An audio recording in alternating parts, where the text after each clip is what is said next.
and thank you for joining us this lunchtime for an open Zoom with environmental economist Suzi Kerr.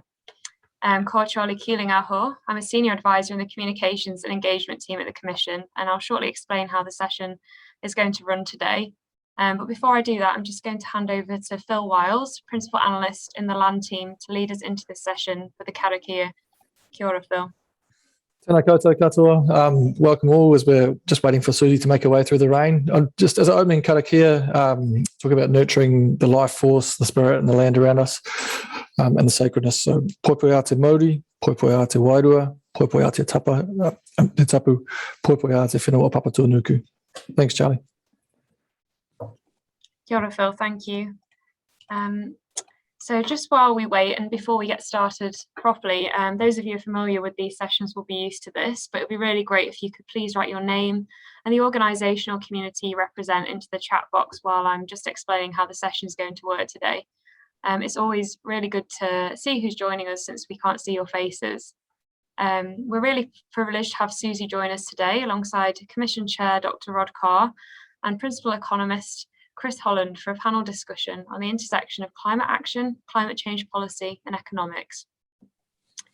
Suzi is at the forefront of international climate change research and policy, and in her current role as the chief economist at the Environmental Defence Fund in New York, Suzi looks at how economic forces can be used to address climate change rather than drive it.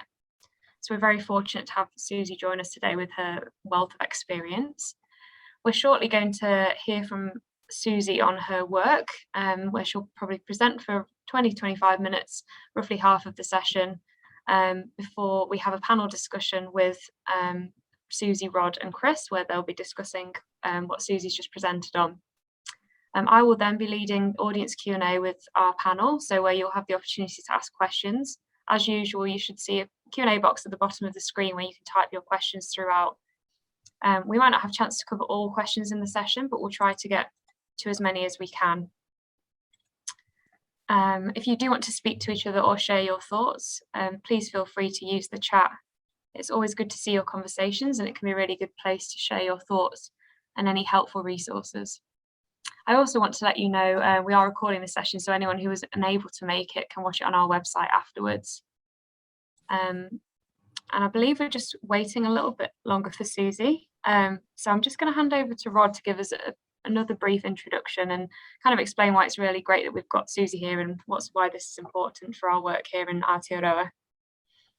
Kia ora everybody, ko Rod Carr aho, kai whakahaere, hei Paorangi Climate Change Commission.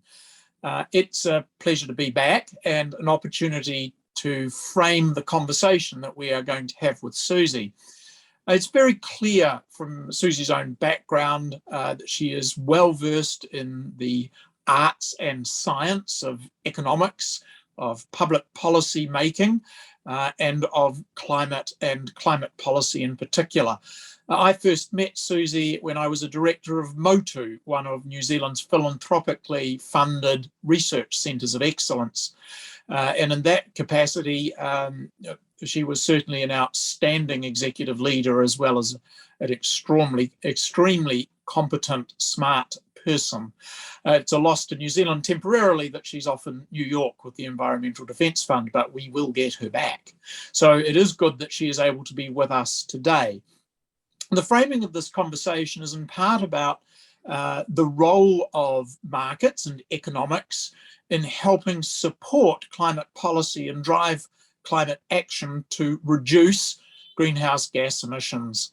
And of course, the most recently announced science from the Intergovernmental Panel on Climate Change underwrites yet again the real science that supports the evidence that human activity is undeniably the cause of greenhouse gases in the atmosphere, which are directly causing temperature rises and climate change.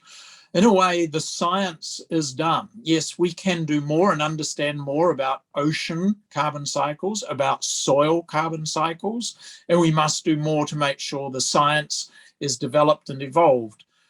But the science alone is now evidence enough of the need for action. And of course, in our civilization, action is about markets and prices and consumers and producers and investors facing price signals to make good choices. But the challenge is to understand that markets alone will never drive all of the things that society values. And if we move to give mates to markets, we need to understand that intersection of public policy, because it's not always the case that public policy interventions have the intended consequences. And it's not always the case that we will leave markets alone to determine how our society is organized. But understanding that intersection, having respect for the power of markets and prices and individual incentives and actions, but also the limits of that, and having an understanding of the limits of policy interventions, play critical parts in understanding how we will progress from where we are. Now, fortunately, in New Zealand, most of our public discourse is founded on a mixed economy in which we don't take extreme corner solutions of markets alone or regulation alone. We understand that these things need to work together and that we need to harness all the tools in our toolbox if we are going to achieve the progress and outcomes that we absolutely must. So I'm relying on Charlie to tell me when Suzi is available, but to fill in a moment or two, let me give you a quick update on what we're observing now that the Commission's advice has been presented to New Zealand and the government is working through its response. Some of you may be aware that the government has until the 31st of December to prepare, present and adopt New Zealand's first set of emissions budgets and its emissions reduction plan. Presently, we understand the government is consulting with a large number of government agencies that will be part of giving effect to the direction of policy which the Commission has advised on. The government's under no obligation to accept the advice or recommendations of the Commission, but it does set up a framework for the government to essentially test that advice with those agencies more steeped in the detail. That work is underway and agencies are in the process of delivering. In addition, some of you may be aware that the government needs to front the world the first 2 weeks of November and present New Zealand's nationally determined contribution under the Paris Agreement and what we plan to offer the world as our view of our fair share of the emissions reductions required this decade. And I believe we've got Suzi with us now. There she is. Welcome, Suzi. Good to have you with us. I will step aside and hand over to you. Thank you so much, Suzi, and welcome on behalf of all of us. And apologies for the hassle you've had getting here, but we're very happy to have you with us and to hear from you. So we'll hand over to you now. Great. Kia ora tātou, ko ota ki taku awa, ko mangawha taku maunga, ko Suzi Kerr au. And I'm really glad to be home and glad to have made it in here despite the adverse climate conditions that we've been experiencing. So I wanted to reflect today a little on how New Zealand's identity and future in relation to climate change appears from the perspective of New York, where I'm now based. So how do we see our own future in a low emissions world, and how do others see our contribution to the global low emissions world? So what is New Zealand's climate change identity? What matters is really different from what it used to be under Kyoto, sort of an old world thinking. What matters is how the world sees us, not our narrow compliance with specific international rules. The conversation's much more sophisticated now. People are looking at what we are doing and whether we are doing the right sorts of things and our fair share, as Rod says. Domestic action's not enough. We have to be taking the actions needed for a country like New Zealand to actually contribute fairly to the overall solution to the problem. So just a small example to wave a little bit of an an Environmental Defence Fund flag. One of the interesting extra things New Zealand is doing is supporting MethaneSat, which is a satellite that will be able to observe methane from oil and gas production worldwide. And that sort of information allows us to put pressure on companies and countries to reduce those emissions and could make a really big difference in the short term. So what the world is watching is not just government policies, but it's also watching private action. How are our companies seen? How are our products seen? That affects what sort of finance we're able to get, what sort of markets we're going to be able to get into. And the conversation globally is moved away from marginal change. It's about a pathway to net zero at different speeds for different countries. So it's not marginal changes, little changes to how we do things, but changing the whole system gradually towards a better future. And that can sound scary, but it doesn't have to be. And we are always changing. The world is changing at a ferocious rate. What it is about the direction of that change. So I think a really important thing about New Zealand is how do we see our future? What is our vision for where we're going to go? And how are we creating that vision? What will New Zealand and the world need in 20 years' time or 30 years' time? So one of the things that's really becoming more and more an active part of the conversations I'm engaged in is who is imagining the shape of the low emissions future? Who is setting that vision and creating that future idea of where we're heading towards? And can we think more widely about that rather than leave that to the default of the usual powerful groups to make those decisions? Can we engage schools, smaller communities in thinking through at a large scale, what does that future really look like? So a very concrete example of our future is in agriculture. What is our agriculture future going to be like in 20 or 30 years? Not what are the changes that have to happen in the next few years, but what is the long-term path? We have to have a plan for our agriculture that's consistent not only with a global long-term net zero, and you can't keep planting trees forever, but also a world where everybody's fed adequately, and a world where we're going to have a lot of climate refugees who might need the sort of jobs that something like a stronger horticulture sector might be able to offer. So having that long-term realistic vision, not being constrained by the fear of change that we feel right now, but being able to see more positively where we are going to go. And these are exercises that people are trying in all sorts of countries in all sorts of ways. I think another thing that is really interesting about New Zealand is, well, particularly at the moment, here I am in a COVID-free country. We need to, and one of the things that people are so admiring about New Zealand, everybody in the world is thinking about New Zealand. Everyone wants to move here. Everybody talks about New Zealand all the time in ways that probably New Zealanders don't fully appreciate. But one of the things that really strikes people is the sort of idea about being kind and the generosity that New Zealanders are showing to each other. And that's a critical part of what we can do for the world and how we can present ourselves to the world. And at the moment, we think about generosity, particularly to those who might have lower well-being than us. And at the moment, to be honest, that's almost everybody in the world. Everybody else in the world is dealing with COVID on a daily basis. New Zealanders don't have to deal with that. And that's an incredible privilege that we have right here and that I am experiencing right now. In the future, most greenhouse gas emissions are going to be in developing countries. By 2030, about 70% of emissions will be in developing countries. So this isn't just about, this isn't an aid thing. This isn't about us being nice and helping them. If we don't work with developing countries and we just do our actions domestically and take care of ourselves, we won't stop climate change and we'll all experience the negative effects of climate change. So we need to have a generosity of spirit and be kind, but also recognise that this is enlightened self-interest. Within New Zealand, I think we really need to have generosity towards farming families. They're going to experience a massive change in the way that their lives are run, the sorts of activities they do, the way their communities work.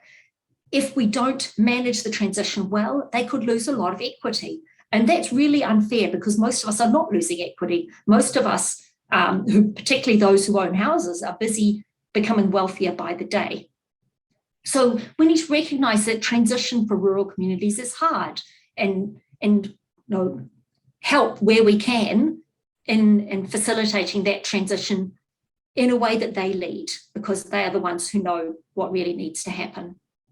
And if we can do this, both with developing countries, with farming communities, with lower income communities who might struggle with transport options.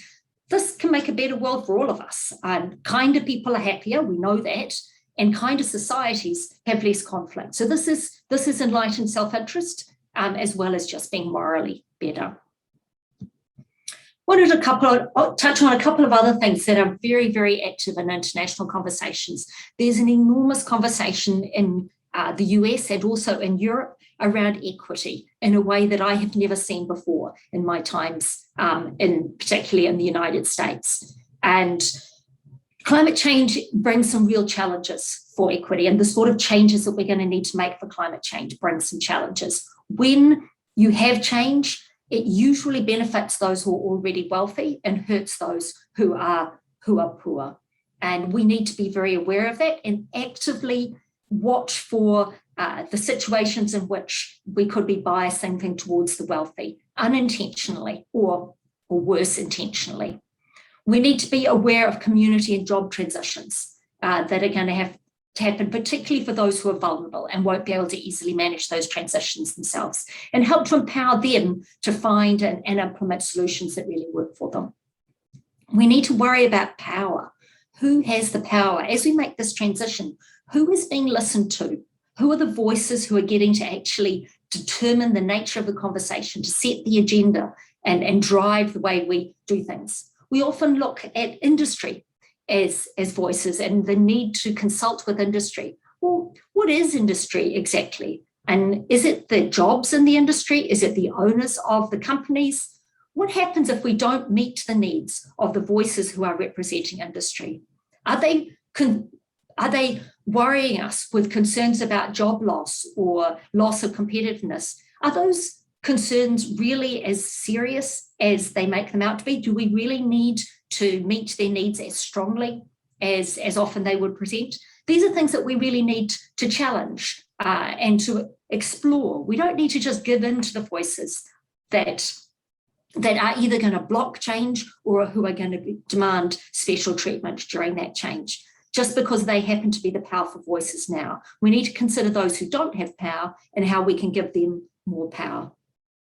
So one specific example that seems very live in New Zealand, even on billboards and things, is the rather contentious rebate for electric vehicles. And that's a situation where rebates for electric vehicles often can be subsidies to the urban middle class, because those are the people who would be buying the electric vehicles anyway. But not having the policy is not a solution, because we have to have policies to accelerate EV uptake. So what we need to do in a situation like this, where it seems as though that might be inequitable, is to think about what is driving that inequity. And part of the inequity is because people don't have the ability to access the EVs, and therefore they don't access the subsidy either. So let's dig into that sort of a problem. Why can't people access it? Well, it might be because they don't have the finance to buy a car that is much more expensive up front, but actually over the lifetime of the car will turn out to be cheaper. So just as a very simple personal example, I have a daughter who is living on minimum wage and working part-time, having an absolute ball doing a lot of kayaking. But she has a very cheap car because actually having the capital to buy a car up front wasn't accessible to her. She has a slightly better car because I insisted that she get one and we helped her to do that. But most of her friends can't do that and they have really cheap cars. But in the long term, this isn't a good option for them. In rural communities, they have specific needs for EVs. They don't buy the Leafs that we might all buy in the cities. So work out why it is that we may not have access to those EVs. There are electric utes available now. Those are available in the international market. We need to get those into New Zealand, get those available for the markets who need to be buying those sorts of cars as well. Address the specific problem rather than just removing the policy that might be creating some problems in the first place or concerns in the first place. Finally, I want to say something. I guess I'm trying to throw out some provocative things to spark some questions and ideas. But finding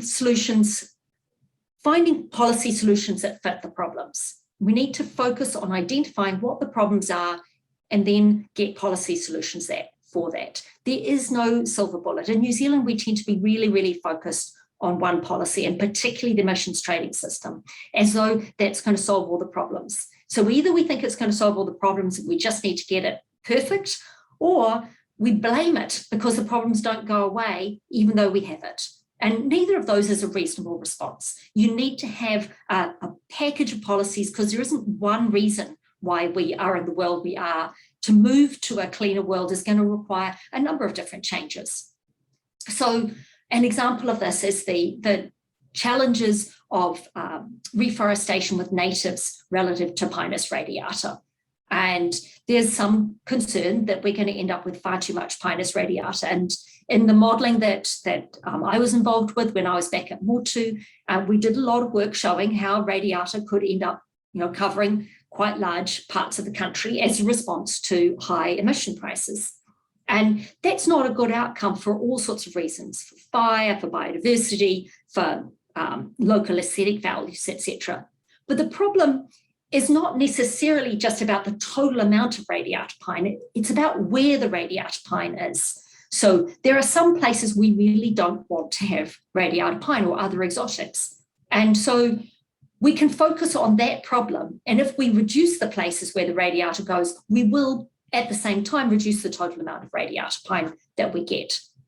So if we don't want to have radiata pine in certain sort of catchments, or in areas where there are going to be wilding problems, or in areas where people are going to find it unattractive and they really care about the local aesthetics of a particular region, then we could have maps.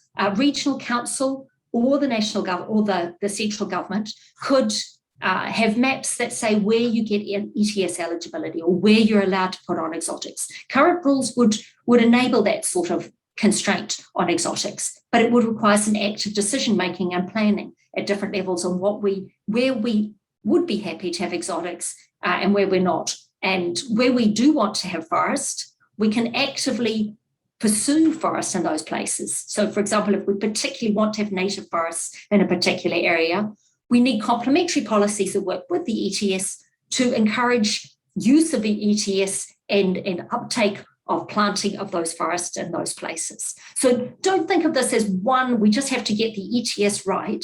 Think about the policies that you need to have that go alongside the ETS and the sort of pricing mechanism that will lead us towards the outcomes we want and help to avoid some of the outcomes that we don't want that could happen by mistake.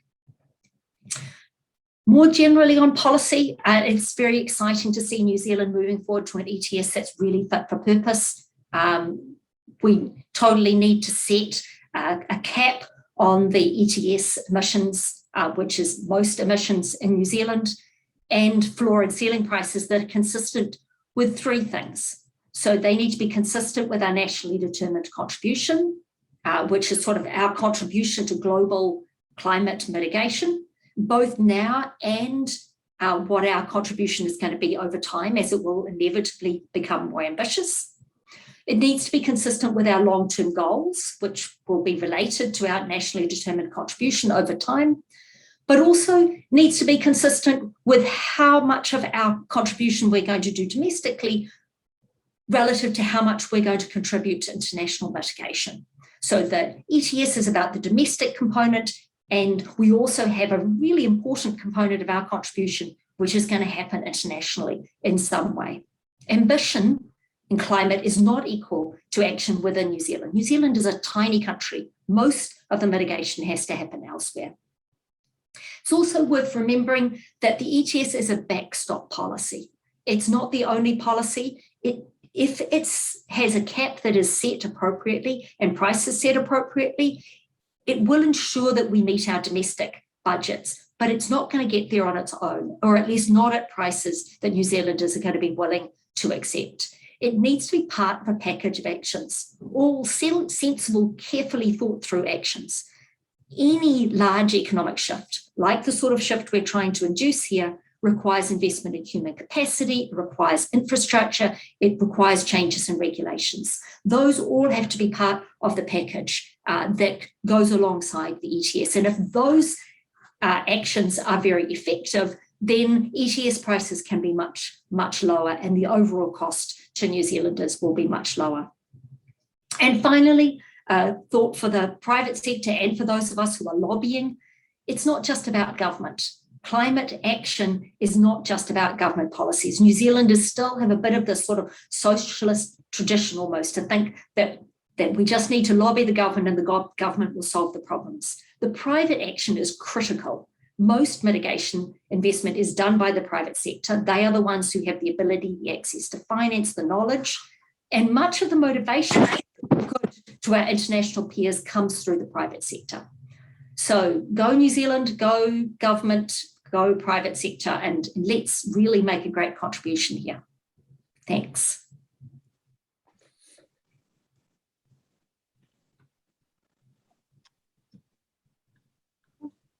Over to you now, Rod, Suzi and Chris, for discussion, and then we'll lead into the audience Q&A after that.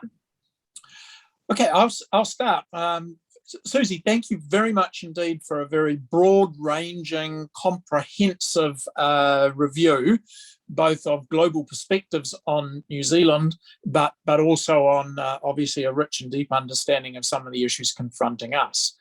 So to be a little provocative, let's take agriculture in the global context. The case is often made that a large proportion, 90–95% of our agricultural produce is sold overseas and feeding others rather than feeding ourselves, and that the relatively large proportion of our total greenhouse gas emissions is therefore in some way protected by the Paris Agreement's having regard for food security and supply.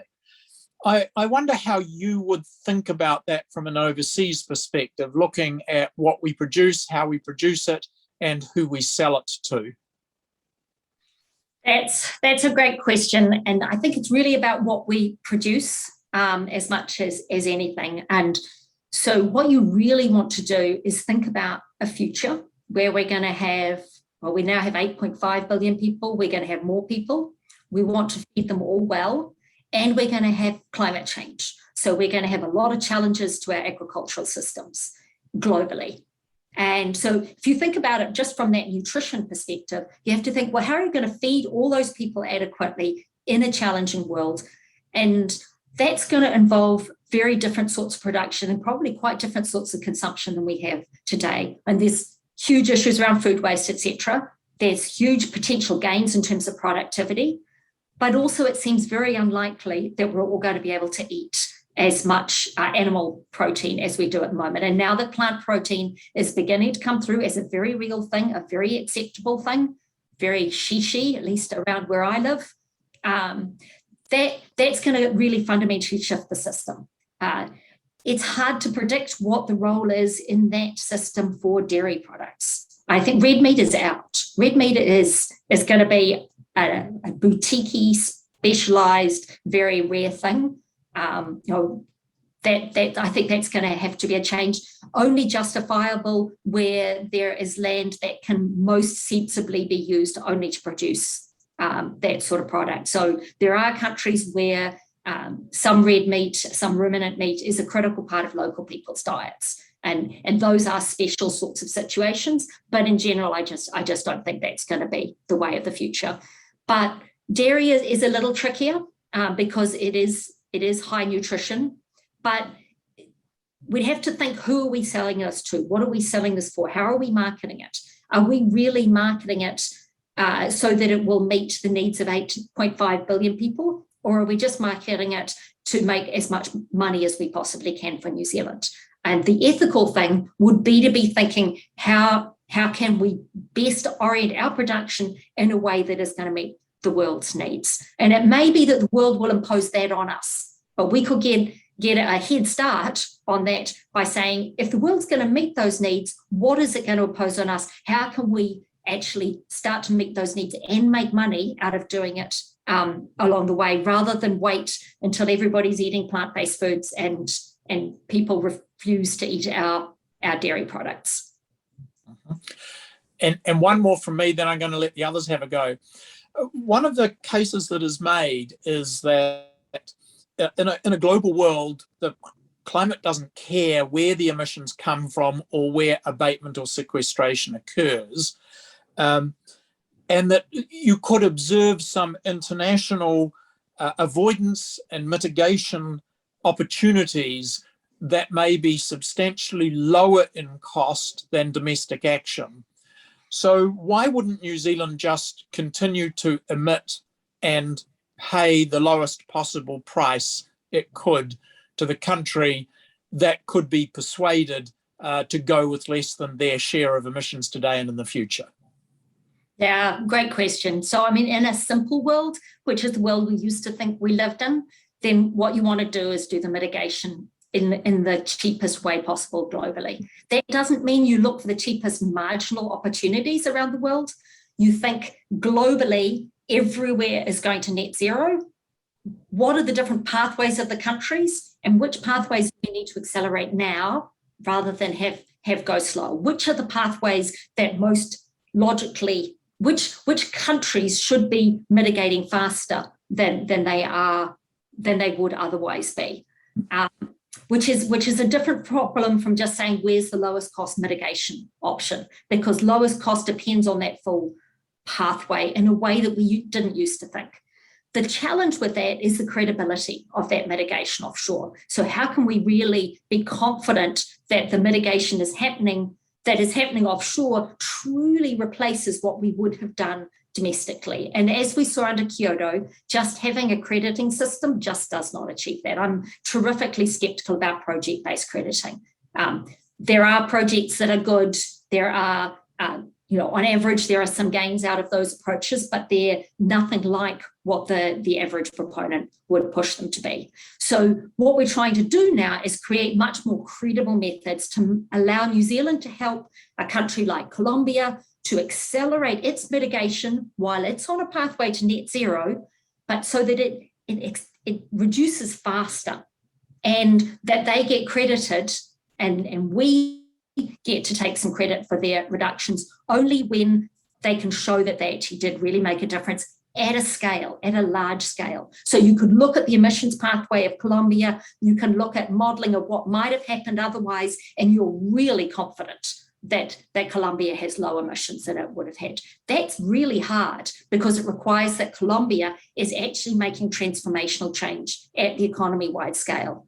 And so we need to work with them in that way to say, this is not about doing a little project here and a little project there. We are helping that country get onto a sustainable low emissions path. Great. Thanks, Suzi. Over to Phil, if you've got a question for Suzi. Rod, you've mistaken me for Phil again. Oh, there we go. Just because we're both follically challenged. So Suzi, I think I'd be interested in your thoughts about, you talked a bit about having a kind of package of policies and not just relying on emissions pricing alone. I mean, are there lessons that we can take about how to design that package of policies? Where have others done that well? And how do you kind of avoid the pitfalls of double regulating some emissions? And, we talked a bit about kind of, how do you think about the equity impacts of that when you've got multiple policies kind of affecting emissions and driving changes? How do you also think about those equity changes and who's actually being impacted? Is there anything we can learn? I don't think anyone's done it perfectly, but California has an interesting model to look at, and they really tackled the equity. I was actually on a call this morning about some of those issues. The environmental justice groups would not say that they've done it right, but they are learning, I think. And the way that they've done it is that they use some of the resources from their pricing mechanism actually to actively work with some of the more vulnerable communities so that they get air pollution and other local gains at the same time as you get the greenhouse gas reductions. But they also have a whole tranche of policies, and some people have been very critical of the Californian ETS because they say the price is really low. But the price is low because they have all these other policies that are also getting mitigation down.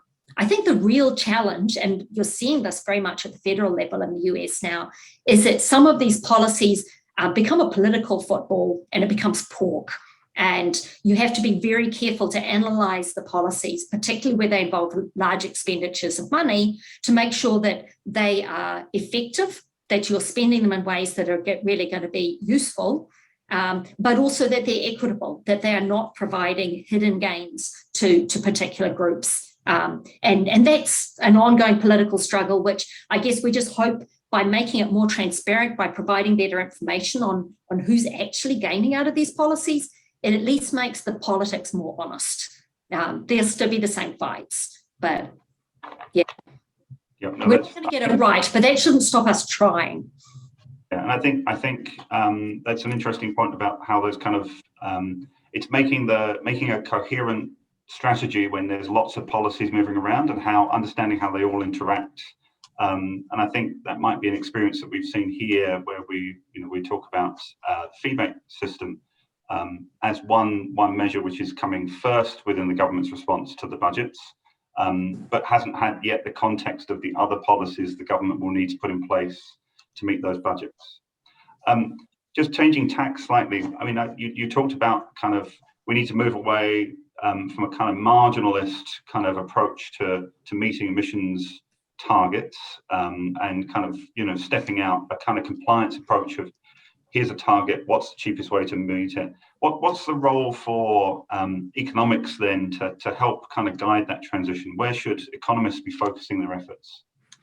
Yeah, so good question. So what economics can, well, a number of roles, but one thing economics can do is it can provide models that are a tool to sort of focus narratives about where you think things are going to go. It won't predict the future, but it can give you some sort of idea of what is reasonable going forward. And it can construct a conversation. So when you're doing a model, you have to put in very explicit assumptions. So you talk about the transport sector, or you talk about the building sector, or you talk about the phase out of coal in Huntly and so on. And it forces you to have those conversations. And by doing that, potentially then you have the conversation, you say, but if we phase out coal in Huntly, what does that mean for this other thing?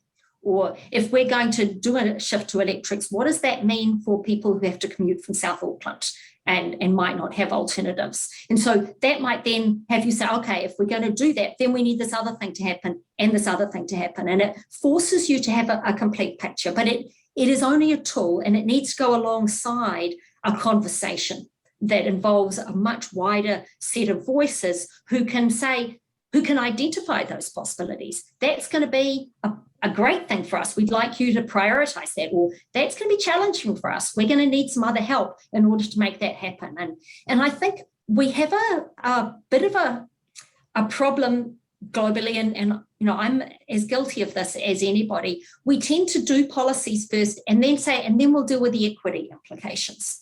And this happens over and over again. We bring out the policy and then we put on a Band-Aid. And when you have a list of criteria, and equity is often written at the bottom, and distributional considerations, we need to switch that around.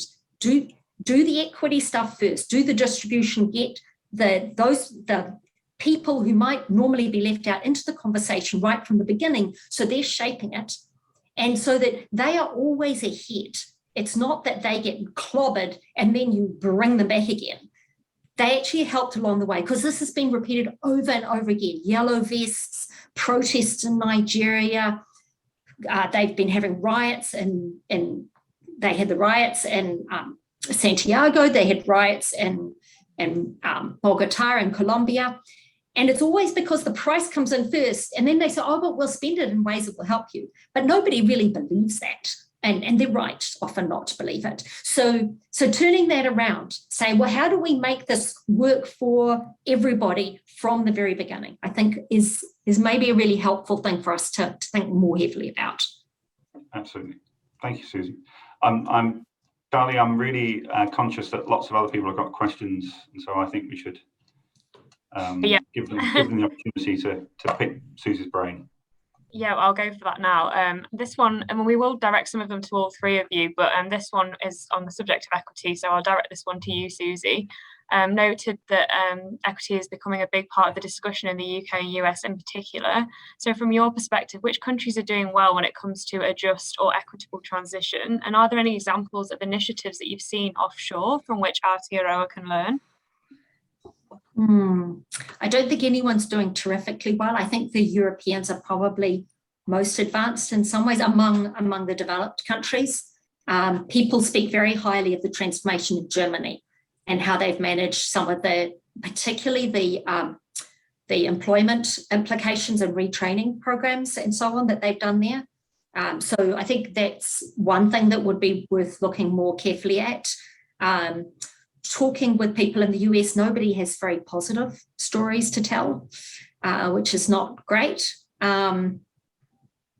Yeah, so that would be where I would look. But yeah, I'm not an expert on the other solutions to that. No, thank you, Susie.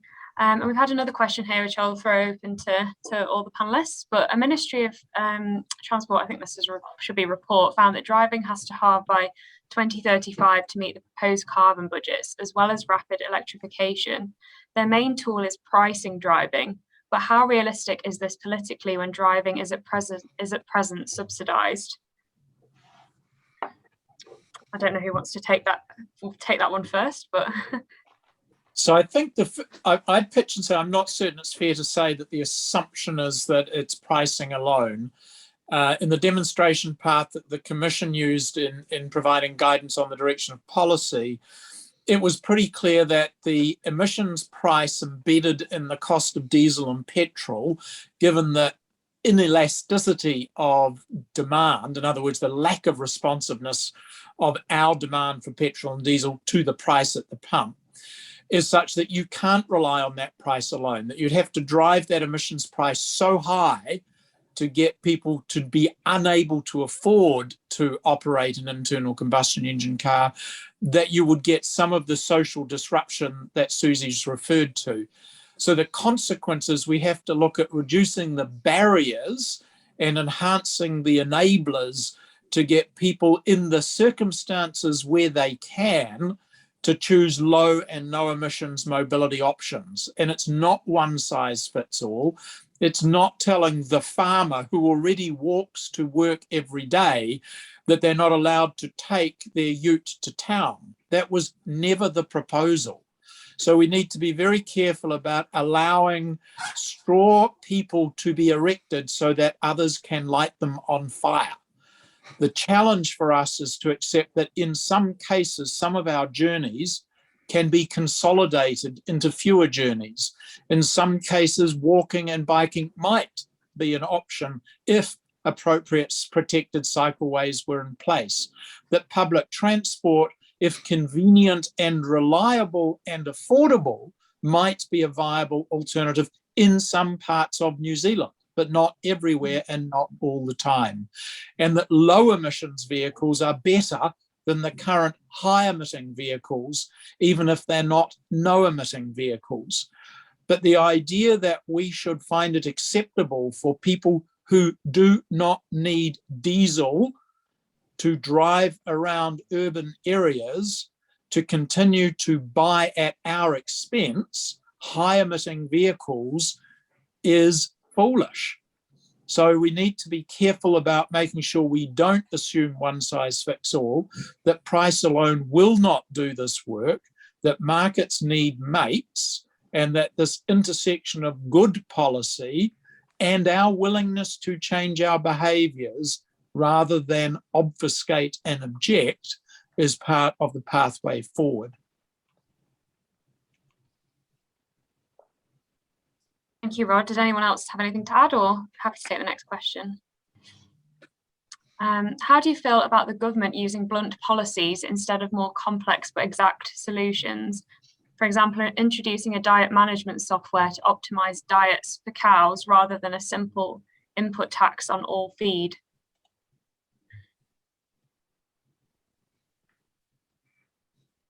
I'll let somebody else have a go. I'm happy to, but I feel, Chris, you have a go. Yeah, I think in our, I'd be interested in your view on this one as well, Susie. I think in our advice, we've kind of tried to focus on the outcome that we're seeking in our recommendations, which is around kind of reducing emissions.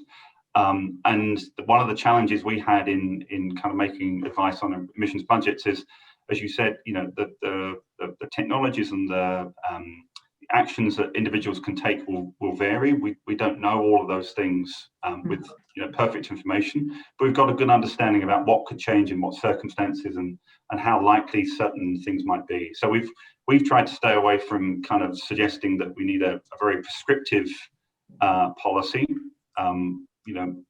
say for agricultural emissions, but really talk about what the opportunities are for farmers to reduce emissions. But I wonder, Suzi, are there times when it's helpful for the government to be really prescriptive about what needs to happen, and to kind of apply regulation? When is it helpful for governments to take that approach rather than, leaving it for individuals to make their own choices, and work whatever works best for them? I would agree with you, Chris, that in general, farms are very complex things. Farmers are very heterogeneous in how they want to run their farming systems. And for most of them, focusing on the outcome, which the greenhouse gases is a good thing. It gives them control over their lives. And farmers like that. And it allows them to use all their knowledge and information. There are situations, though, where for behavioural reasons, or maybe for lack of knowledge, there will be a tail of farmers, like in any other sector, where you might get a point where 95% of farmers are doing a certain practice.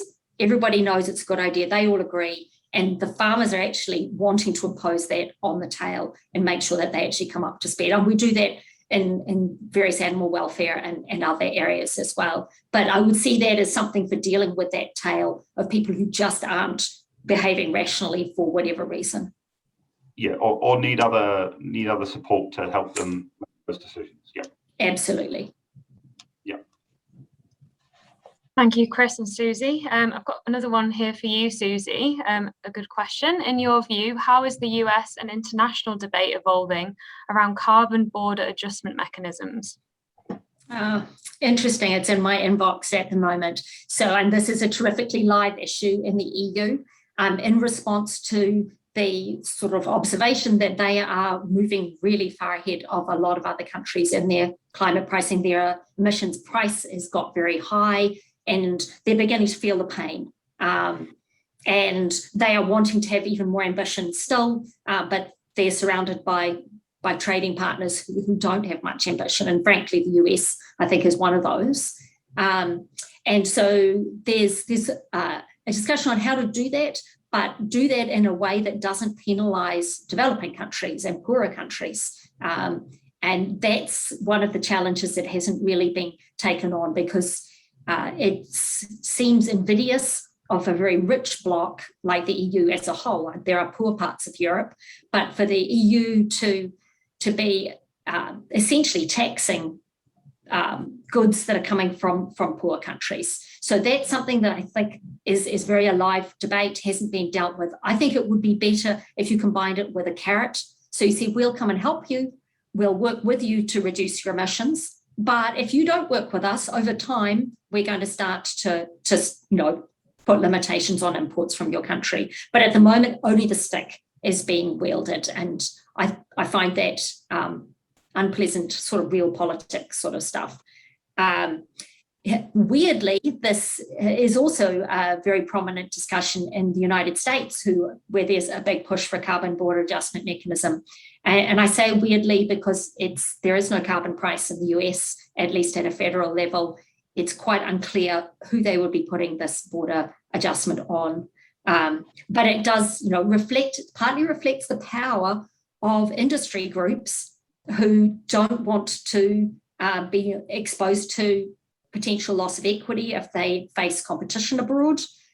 They pose it as a risk of loss of jobs, which I think is implausible. And the United States doesn't have high unemployment. There is no evidence that there would be significant loss of jobs if some of these companies did have to cut back production, or that they even would cut back production. But that certainly, they're framing the debate. So I would see this partly as a political maneuver to frame the debate that we shouldn't go faster than others, which is what we've been hearing for a long time in all countries, from all sort of industry sectors. Thank you, Suzi. And another one here for you. Hi, Suzi. What role do you see for philanthropy? Yeah, well, I'm in the middle of it, I guess. So I think philanthropy has an important role. I'll start with the limitations. And philanthropy is money from very wealthy people in general that is being used to change the world. So there's power associated with philanthropy.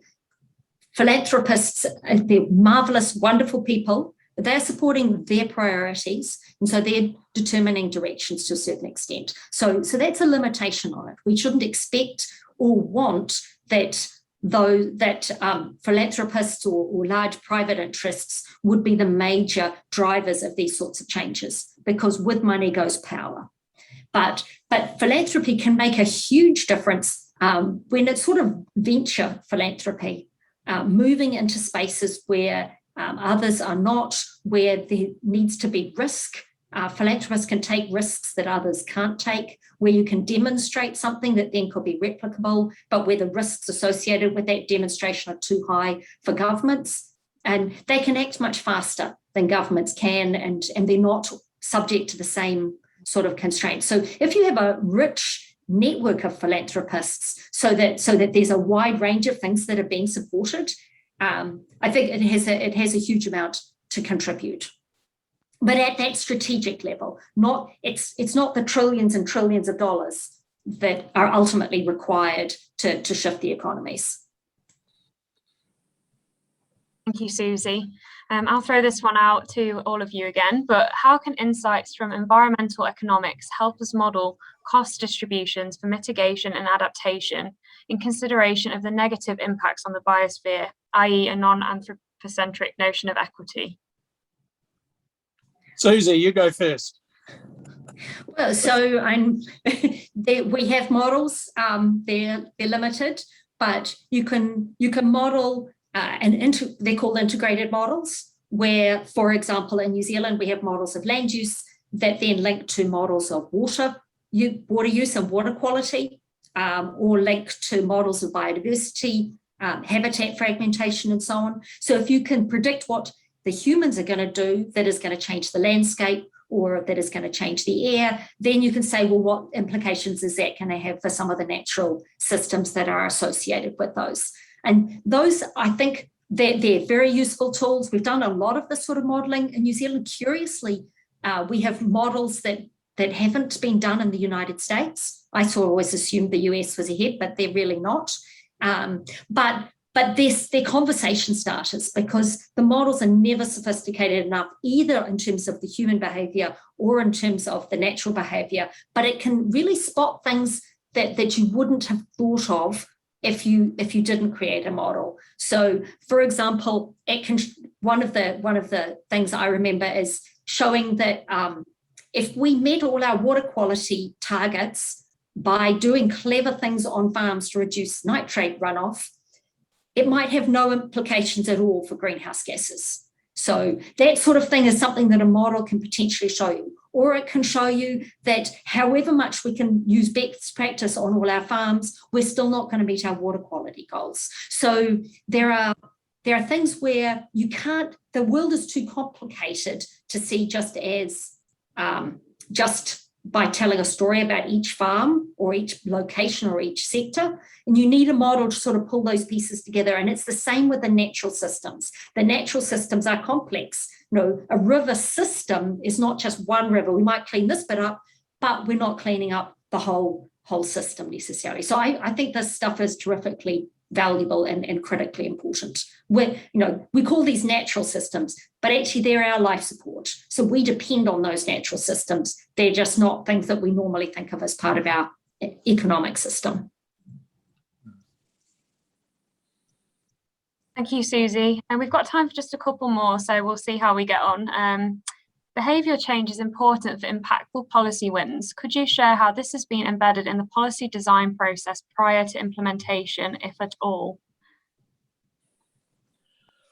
Well, I think from the Commission's point of view, and I'll let others talk about the wider issue, but from the Commission's point of view, under the Act, we are required to give advice to the government on direction of policy that would put us on a pathway to achieve the emissions budgets that themselves would be consistent with our domestic targets and international obligations. So that granularity of precisely which policy instrument wielded in what way at what time is a level of specificity that the Commission was not expected to do and is not resourced and does not have the skills to do, which is precisely the work that various other government agencies are undertaking at the moment on behalf of the government. So while the Commission was supportive of support for a more rapid uptake of low emissions vehicles, including battery electric EVs, but not limited to them, we did not specify for the government that it should be a fee-based scheme with given dollar values implemented in a particular time frame. So that's the kind of division of labour that's going on between the role and responsibility of the Commission and the limits of our resources and capabilities, where we pass over to other agencies to design that level of detail. Once the government publishes its emissions reduction plan, then the role of the Commission changes and we monitor performance against that plan, not against our advice, and report to all New Zealand publicly on our assessment of progress. One of the things, oh, sorry. You go, Chris. I was going to ask you a question, Suzi, because I mean, one of the things that we did in part of our work was think about where there are new technologies that could help reduce emissions, but also think about how we could, what's the potential for behaviour changes in terms of what people consume or how they farm or what they do, how they travel. It's quite hard for us to get a sense of how big those changes can be, because the potential there is enormous. But actually understanding kind of how to estimate how big those changes are and how soon behaviour could change is quite hard. I just wondered if you've got any thoughts around kind of, because I think you were talking earlier about, so for instance on global trends in meat consumption, that could change relatively quickly. How can we think about that when we're thinking about giving our advice? Yeah, it's a good question. I mean, basically, policy is all about behavioural change. And that's what we're trying to do. We're trying to change what people's behaviour. That might be, the behaviour might be that they uptake a new technology, or it might be that they take a bus. And that can be either, the policy can be trying to make it more attractive or easier to do a good thing, which maybe people want to do already, but it's difficult for them, or it can be discouraging and making it harder. And in terms of how much behaviour change you can expect, I mean, the past is that's our data set. What have people been able to do at what rates in the past and with what implications? So and that's just one way of looking at it. So when you're looking, I'll go back to the trees example just because I've done that before, but how many Pinus radiata have we planted in the past? If we've done it before, we can probably do something similar again. And that gives you some indication not only of how much people want to change, but what are the infrastructural and other sort of system constraints on those changes. The same thing for diet. How rapidly did we all start eating avocados? Might be an interesting thing to look at, right? Or, how rapidly has vegetarianism spread, though that's quite an extreme behaviour in some ways. So having a look at what people's changes have been, and I think, for some groups, they're actually very fast. And for others, they're extremely slow. I know my mother still won't eat some things, and she probably never will. But there are other things that do change fast. So I think looking at history is a really good way, because it's not just how they change in response to a price signal. It's just sort of, there are sort of actual total limits on how fast things can change. And there are a whole lot of constraints that we can't easily model that aren't visible. Yeah.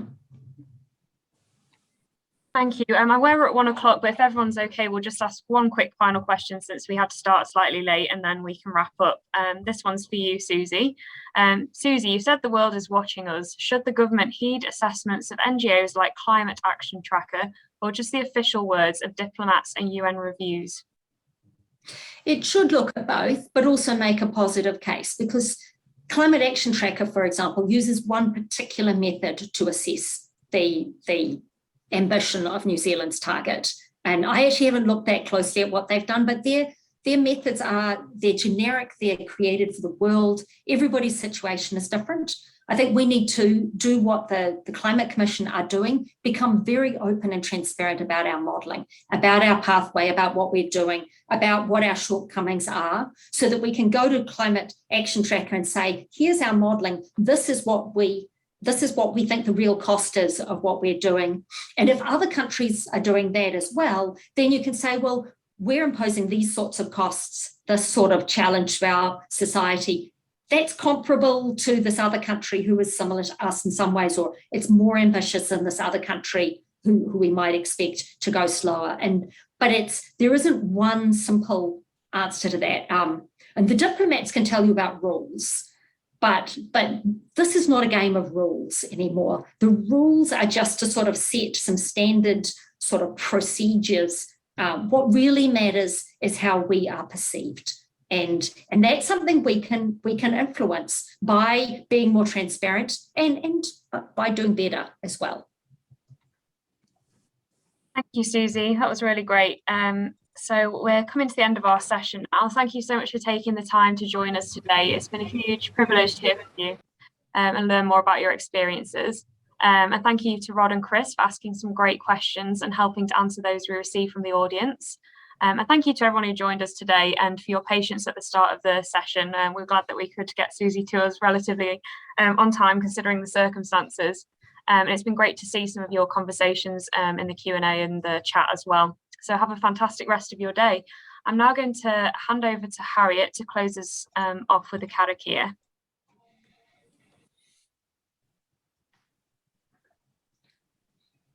Kia ora. Haere I roto I te maramatanga, haere I roto I te rangamarie. Tokua tau wairoa, kia tau te rangamarie, kia tātou katoa, hau pai mārire. Amine.